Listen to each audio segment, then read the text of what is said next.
जय हिंद दोस्तों। आज हम पढ़ेंगे संविधान सभा और उसकी विशेषताएं। संविधान बनाने के लिए कैबिनेट मिशन 1946 में बनाया जाता है। सेकेंड वर्ल्ड वॉर 1945 जब खत्म होता है तो उस समय इंग्लैंड में लेबर पार्टी के उम्मीदवार क्लीमेंट एटली को इंग्लैंड का प्रधानमंत्री नियुक्त किया जाता है और इंग्लैंड का प्रधानमंत्री बनते ही समय क्लीमेंट एटली जो है यह घोषणा करते हैं कि भारतीयों को स्वतंत्रता का पूर्ण अधिकार है। इसके बाद वह 3 सदस्यों को भारत भेजते हैं और यह बोलते हैं कि अंतरिम सरकार का वहाँ पे चुनाव किया जाए। उस अंतरिम सरकार को बनाने के लिए भारत से कुल सदस्यों की संख्या 389 थी, जिनमें से 293 सदस्य ब्रिटिश फ्रांस से तथा 92 सदस्य देसी रियासतों से थे और 4 सदस्य कमिश्नरी क्षेत्र से थे, जिसमें 15 महिलाओं ने भाग लिया, जिनमें से कुछ महत्वपूर्ण महिलाएं निम्नलिखित हैं: Hansa Mehta, R for Rajkumari Amrita Kaur, S for Sarojini Naidu, S for Sucheta Kripalani, V for Vijay Lakshmi Pandit. इन महिलाओं का योगदान इतिहास में रहा है, इसलिए हम इन्हें महत्वपूर्ण महिलाओं के नाम से भी जानते हैं।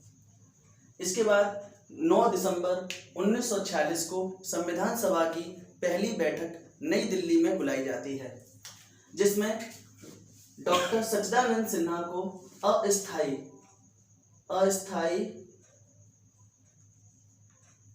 अस्थायी रूप से सदस्य अध्यक्ष बनाया जाता है, जिसका मुस्लिम लीग विरोध करती है। इसके उपरांत हमें 2 दिन बाद फिर से संविधान सभा बुलाई जाती है 11 दिसंबर 1946 को, जिसके स्थायी अध्यक्ष डॉक्टर राजेंद्र प्रसाद को चुना जाता है। हमारे एग्जाम में ये 2 क्वेश्चन बहुत ही ज़्यादा पूछे जाते हैं कि संविधान सभा का स्थायी अध्यक्ष कौन था और संविधान सभा का अस्थायी अध्यक्ष कौन था।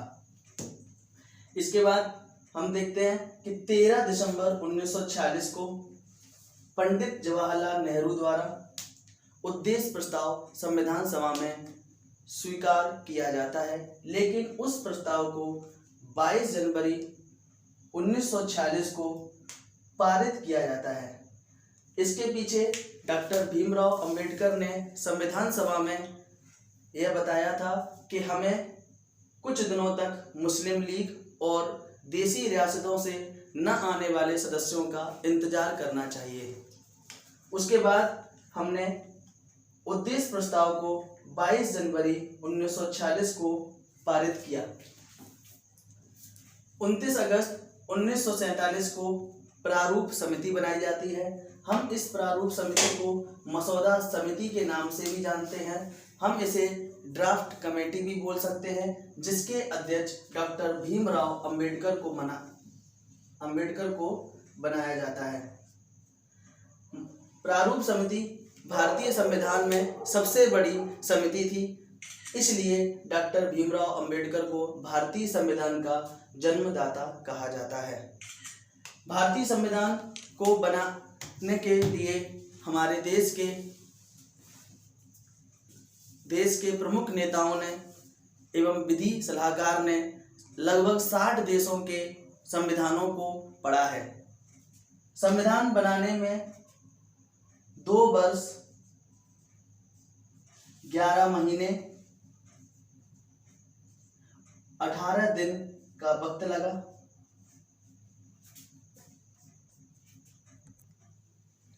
हैदराबाद एक ऐसी रियासत थी जिसका कोई भी सदस्य संविधान सभा में भाग लेने नहीं गया।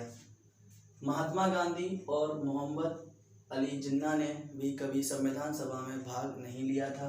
कुल अधिवेशन संविधान सभा में 11 हुए।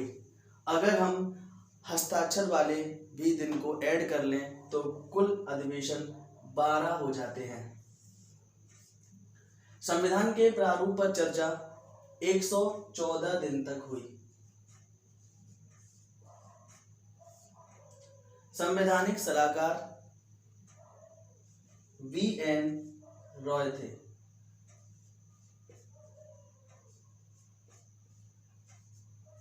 तथा संविधान सभा का मुख्य प्रारूपकार S.N.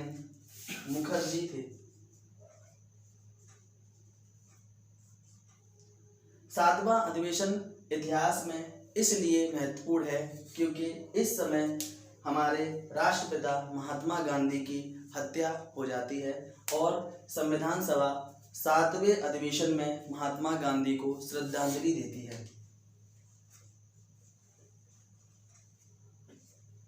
महात्मा गांधी को श्रद्धांजलि देती है। हमारा संविधान एक हस्तलिखित संविधान है जिसे प्रेम बिहारी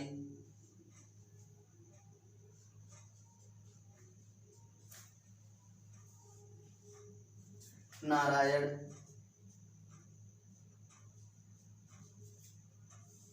द्वारा लिखा जाता है।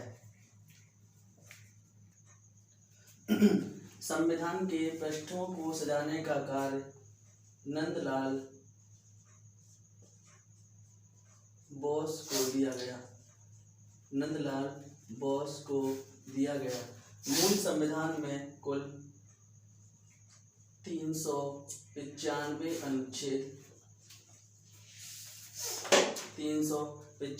अनुच्छेद 22 भाग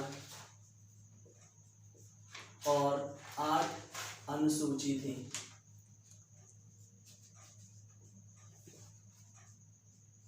8 अनुसूचियां थी। संविधान की मूल प्रति को हीलियम में रखकर भविष्य के लिए सुरक्षित रखा गया है। 22 जुलाई 1947 को राष्ट्रीय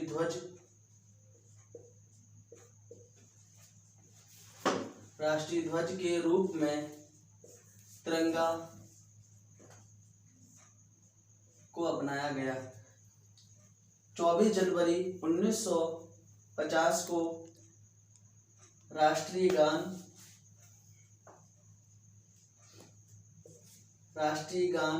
जनगण मन तथा राष्ट्रीय गीत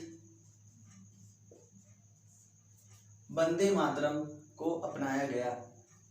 जैसा कि सब जानते हैं कि राष्ट्रीय गान के रचयिता रविंद्रनाथ टैगोर हैं और राष्ट्रीय गीत के रचयिता बंकिम चट्टोपाध्याय हैं। 26 नवंबर 1950 को भारतीय संविधान बनकर तैयार हुआ, लेकिन इसे 26 जनवरी 1950 को भारत में लागू किया गया। इसी दिन को हम गणतंत्र दिवस के रूप में मनाते हैं। 26 नवंबर 2015 को संविधान दिवस मनाया जाता है। संविधान दिवस के रूप में मनाया जाना शुरू किया गया। इसके पीछे कारण यह है कि 26 नवंबर 2015 को डॉक्टर B.R. अम्बेडकर की 125वें जन्म उत्सव के समय यह घोषणा करते हैं